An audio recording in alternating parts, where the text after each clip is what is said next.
Hello everyone, welcome to my YouTube channel. මේ අපේ video series එකේ 24 වන වීඩියෝ එක. මේකදී මම කතා කරන්න යන්නේ කොහොමද මම මගේ වොට්ලි ඩිසයින් එක හැදුවේ කියලා.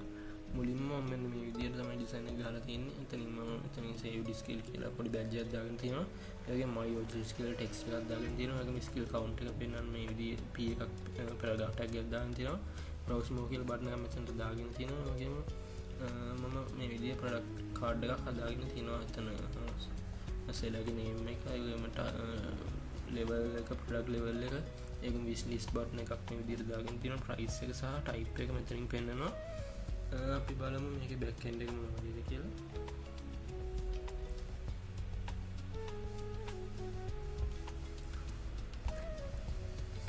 watch list එකේ මුලින්ම session එකක් අරගෙන තියෙනවා. ඊළඟට session එකේ data ටික මම මේ විදිහට assign කරගෙන තියෙනවා. ඊළඟට header එක මේ විදිහට include කරගෙන තියෙනවා. ඊට පස්සේ තමයි div එක පටන් ගන්න අපේ. මේකෙදි මම මුලින්ම අපේ badge එක අර save the skill කියන රතු පාට badge එක හදාගෙන තියෙනවා මෙතන. ඒ වගේම මෙතනින් my watch list කියලා අරගෙන මෙතන මම දාගෙන තියෙන්නේ අපේ saved later කියන්නේ අපේ count එක skill count එක අරගන්න තමයි මේ p tag එක දාගෙන තියෙන්නේ. ඊළඟට මෙතනින් මම අර අපේ browse more කියන බටන් එක දාගෙන තියෙනවා. ඊළඟට මෙතනින් f එකක් දාලා මම count එක check කරගන්න. මේ තියෙන්නේ මගේ එතකොට අපේ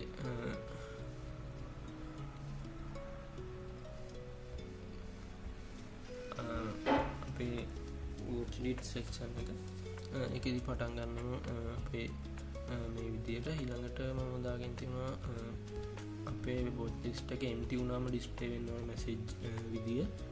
ඊළඟට අපි පටන් ගන්න තියෙනවා function එක watchlist bits කියලා. ඊළඟට මේ විදිහේ classes ටිකක් තමයි දාගෙන තියෙන්නේ. මේ විදිහට තමයි මගේ design එක මම ගහලා තියෙන්නේ. අපි බලමු ඊළඟ වීඩියෝ එකේදී මේකේ program එක මොන වගේ වෙනවද කියලා. Thank you.